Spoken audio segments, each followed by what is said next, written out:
గుండె ఈ మధ్య కాలంలో అంటే ఆఫ్టర్ కరోనా మనకి గుండెకి సంబంధించిన ప్రాబ్లమ్స్ ఎక్కువగా వస్తున్నాయని ఒక టాక్ ఉంది. మీరు ఎంతవరకు దీన్ని బిలీవ్ చేస్తారు? Is it true? ఇందులో ఒక ఏకాభిప్రాయం లేదండి.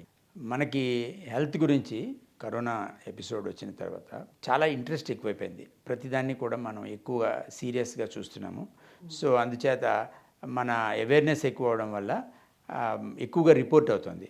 పర్టికులర్గా ఇప్పుడు ఒక ప్రముఖ వ్యక్తి ఉన్నారు, ఆయనకి ఏదైనా గుండె నొప్పి వచ్చింది, లేదా ఒక్కొక్కసారి జిమ్లోకి వెళ్ళి పడిపోయారు, ఇట్లాంటివి వచ్చినప్పుడు వీటి మీద చాలా ఫోకస్ ఉంటుంది మీడియాకి. అందుచేత ఏంటంటే మొత్తం సొసైటీ అంతా కూడా ఒక భయాందోళనలు నెలకొన్నాయన్నమాట. జిమ్కి వెళ్తే ఏదో అవుతుంది, లేకపోతే యూనో హార్ట్ అటాక్ ఎవరికైనా ఎప్పుడైనా వచ్చేచ్చు. కొంతవరకు ఇందులో నిజం ఉంది. ఏంటంటే మా చిన్నప్పటికంటే ఇప్పుడు గుండె జబ్బుల పర్సంటేజ్ విపరీతంగా పెరిగింది.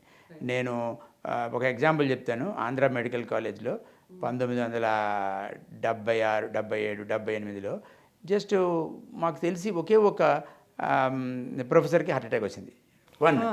ఇవాళ చూస్తే ఎంతమందికి యాంజియోప్లాస్టీ అయింది, ఎంతోమందికి బైపాస్ అయింది అని వింటూ ఉంటాం. అండ్ పీజీఐ చండీగఢ్ అని ఉండేది, ఇప్పటికీ ఉంది. PGI Chandigarh great hospital, where I studied MD and DM. అక్కడ ఓన్లీ 4 బెడ్స్ ఉండేవి హార్ట్ అటాక్ పేషెంట్స్కి. అది ఒక 1200 beds hospital, one of the most famous hospitals in north India. Only 4 beds అంటే అర్థం చేసుకోండి, ఇవాళ చిన్న చిన్న విలేజ్ లెవెల్కి కూడా హార్ట్ హాస్పిటల్స్ పాకిపోయాయి.